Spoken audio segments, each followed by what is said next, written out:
terrible combo. I mean, Wolf mentioned terrifying. earlier off stream that Khalid's animation is mostly why he's not as popular as the previous meta. It's slower. People will react, will be able to react through the ult. There's a lot of easy to read ultimates, but it has to rely on your super fast reactions. What are your reactions to this incredible animation as we get in to the land of dawn? Gunny, take us there. Ladies and gentlemen, it's match point for AP BREN. Will they be able to knock down RSG, send them to the lower brackets? Let's see and witness. It's RSG and AP BREN. Wow. Talking about adaptations and the battle spells we are talking about earlier, Gani. No purifies. It's all about the execution that play. AP BREN are the ones without the purify. RSG, they're respecting it now, but will that be enough to grant them the security in the middle of these skirmishes? As you can see, man, Flapteasy on an aggressive hero like the Khalid, it is definitely quite terrifying.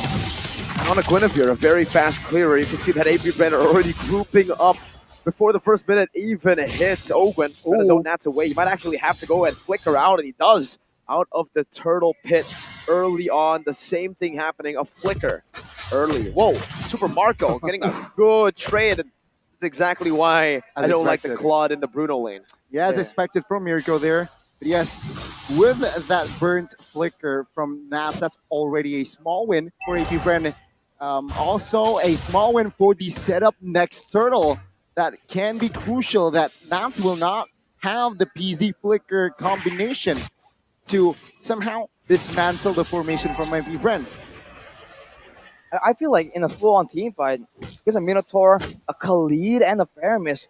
There's just way too many high-profile ultimates. Unless RSGPH catch AP BREN off guard, maybe with a flanking blazing duet or an electrifying beats from Demon Kite, I think it's going to be a bit too difficult for them to really get a decisive fight. At best, I feel like it's going to go even. Again, precision was the theme of game one. Let's see if AP BREN continues that concept. Turtle initiated by AP BREN. RSG, will they be able to contest this one? With the Requiem and a spatial migration, that should give Kaltesi an advantage, and also with the Raging Sandstorm as well. The Requiem comes in, but oh my goodness! It's Nats who picks it up with no flicker, but it's a team fight win for AP BREN. They'll be happy to trade it for 2 kills. AP BREN, calm, precise, and there you go. They lost. They weren't precise on the turtle, but they were precise on the team fights here. Again, Line here needs to be very careful, quite low in the bottom side of the map, and if he is wrong on his calculation, AP BREN might jump on it. Yeah, but with all the Wilderness Blessings right here, it was nerfed to be 5% less effective. But RSGPH, they're trying to move fast, but AP BREN somehow are faster, and they do get the steal there, I believe. They did. They did, right? 1,000 gold lead already, but the spells from AP BREN, a lot of them are not available, so I expect them to slow things down here. Meanwhile, RSGPH, spell check only light. Spell is on cooldown, so team fight-wise, they will be more ready. They will have more resources. So again, RSG don't mind it now. If they force a fight with AP BREN now, they will somehow. I expect them to just chill. I do wonder if RSGPH are thinking of using the Purify not only defensively but aggressively as well to try and get a dive in and surprise AP BREN by not really getting cancelled out. But now, look at this pickoff. Minio and the Fury on top of Violent Requiem. Light did not get to move. Wow. He was a bird in that fight, completely in the air. He was too light. Nats though, jumping with the penalty zone, only connecting on Super Marco as another round comes in from Few to save them for a bit. Ogwen going to be chunked by him on right now, doing some damage, but knockup comes through again from Ogwen on his signature pick. How do you say his name, Gani? Ogwen! Was it not? That's it. Ogwen! Yes, AP BREN, a similar story. Early game, they got the dub again here in the second game. Though, this time around, economy isn't too far of a gap. Second turtle here. The setup is still favoring the side of AP BREN, but RSG, they look to get a jump on towards Khalid. Flap TZ against the world. The Raging Sandstorm defensively, but a penalty zone as well. He's still able to get the healing. Flap TZ as well with the help from Ogwen. My lord. 3 rotations, 3 members. Not enough to take Flap TZ down. That's the problem, man. With Flap TZ so deep behind, if they go for a fight right there, they're susceptible to getting hit by a massive Raging Sandstorm. So RSG, they kind of treat it out, playing for a gang on top side, but everything's going to plan. It's a lockdown again. It was light earlier, now it's Nats. It's not even the same dynamic duo of combos. It was Ogwen and Kyle up top. Down below, it was Flap TZ and Kyle. Still the same outcome. Well, looking at the in-game equipments right here, for now, I think Super Marco with the Has-Claws Power Spike can definitely just absolutely bully 1v1 in the lane. But unfortunately for him, that's not how this game's going, right? It's a lot of roaming going on. And for a few, having the Enchanted Talisman means that he will be a lot more spammable in his damage. It's a big spike in damage output, first of all, but also in the cooldown of the Nether Realm. For Flap TZ, he has the Heptaseas. So now, the squishies in the back line needs to be very careful. There are 2 very obvious ones in the side of RSGPA. Well, AP BREN here will not be able to find the turret top lane. RSG will have the wave clear. AP BREN though, what will they commit this mid? See that Astral Spear damage onto Kyle? Aqua shot it from quite far away and it did nothing.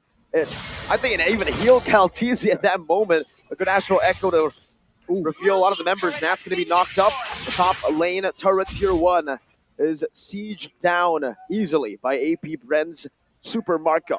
You know, real quick, the Minotaur, Ogwen, has built an Athena shield.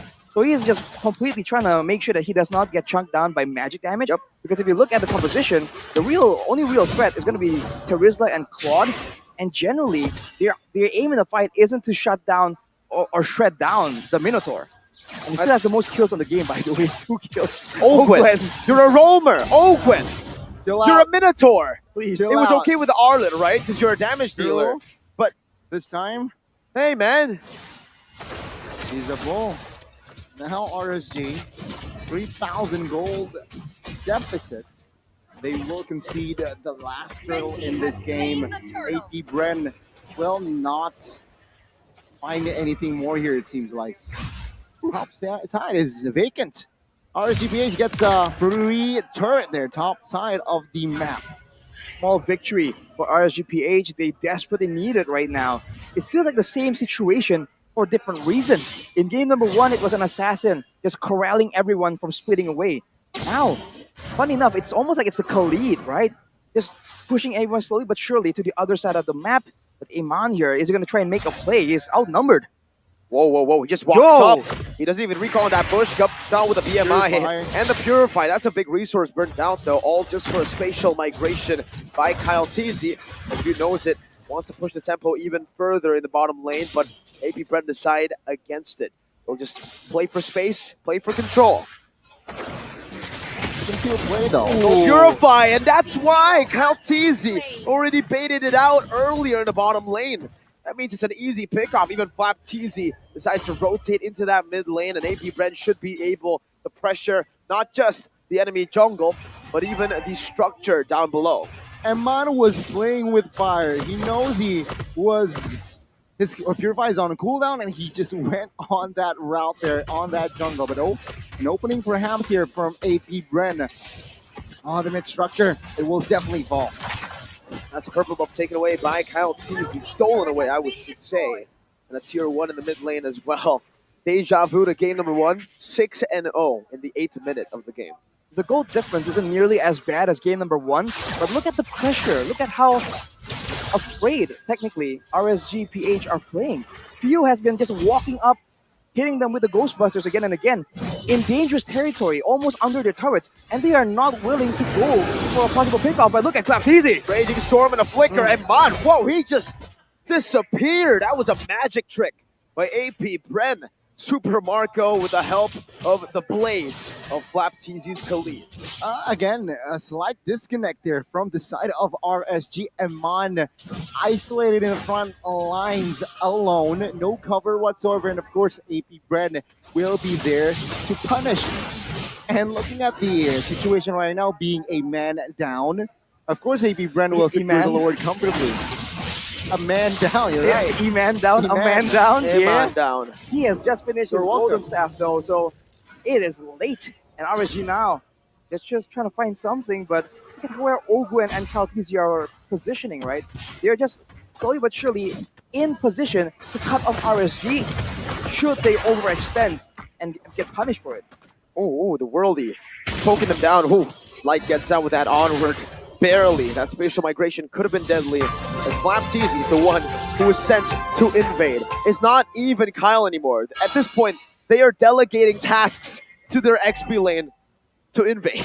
Ladies and gentlemen, game one, it was RSG securing or breaking the scoring board in what, 11th minute of the game? 13. First skill for RSG. Oh, my On game bad. one. Yeah. I thought you said end No, game. My bad. 11 game.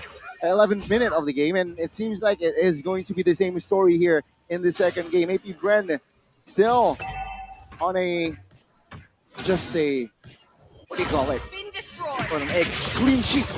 Spatial migration into the Battle Requiem, into the Minion Fury! Ooh. On to 4, the worldie goes hand in the back. Now it's Demon Kite who takes away another realm and just on cue. The 11th minute, not there just yet, but it's the Almost. first kill over to RSGPH. The Raiders strike and are on the board. Demon Kite looking for another chance at a fight. There's an Astral Sphere to clear out the lane. It's still going to be the Bruno, Super Marco, dealing some damage onto the base turret in the mid lane, but it's not enough to take it down just yet. Aqua throws another Astral Sphere down into that purple buff territory. Remember, Mirko, you were talking about the possibility of a comeback with the Novaria in the roster this time. Not exactly behind, not really shut down. There's a chance right here. Let's take a look at this play though. It's just a full-on engage, and Ogwen just does Ogwen things. And another realm, just for good measure. The good amount of damage from Demon Kite, and Kaltizi technically gets baited by that aggression. So they trade for one, but they lost a base turret. But I think the significant factor right here is the fact that Aqua can now clear a lot better. He has just finished the Lightning Truncheon, and we know how pesky and Novaria is in stalling out the game. He's clearing waves again and again, forcing AP Bren to just wait for the next Lord before they can try and do something else to end the game. Let's see here, AP Bren being invasive does not find the right connection just yet, but AP Bren again, such a menace, 7,000 gold lead. And what's funny is RSGBH, they take down Kaltizi to open their first score of the board in the first game. Also in the second game here, Kaltizi being the victim, the only victim in that first game. Let's see, AP Bren, will they repeat it? That might come true. Kaltizi, Oh, you're trying to blame him, take Goni. my life. to take me. My body is ready, he says. But this is the problem when you play against AP Bren. It's always a relatively low kill game, right? Everything is so calculated. You're not exactly shut down, but you just don't know what to do either. Now with the Lord up, RSG looking for space, looking for some kind of control. Look at this spatial migration. It's so spammable, so dangerous. And with Flat PC and Open side by side, RSGPH, you're just pushed away. Look at Master Ogwen. Look at him. He's just zoning everyone. He says, bro, trust me. The kills that you give me, it's planned. It's calculated. However, Iman was able to find a trade. That's the only trade you can expect. But yeah, it feels like, to add on to your point, right, Arashi, to make it a little bit more spicy, it feels like AP Bren are a type of team that's lawful good. Lawful The good. way they play, Lawful right? good. They get the lead in the early. They go through setups. It's all discipline, and then they win the game. For RSG, it's a bit more chaotic. They're a bit more chaotic. Good. Evil. They're chaotic. Good. They're okay. They're just chaotic, but they're neutral. good once they get that lead. Okay, let's see here again now. RSG, they will have to defend this Lord here. Oh, they did.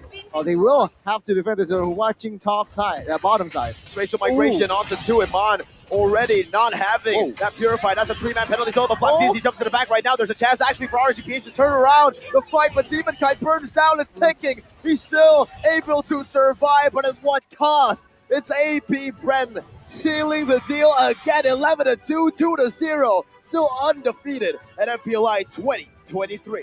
Similar story, similar outcome as game one. And Kaltizi also died twice. My goodness, what? He's the sacrifice.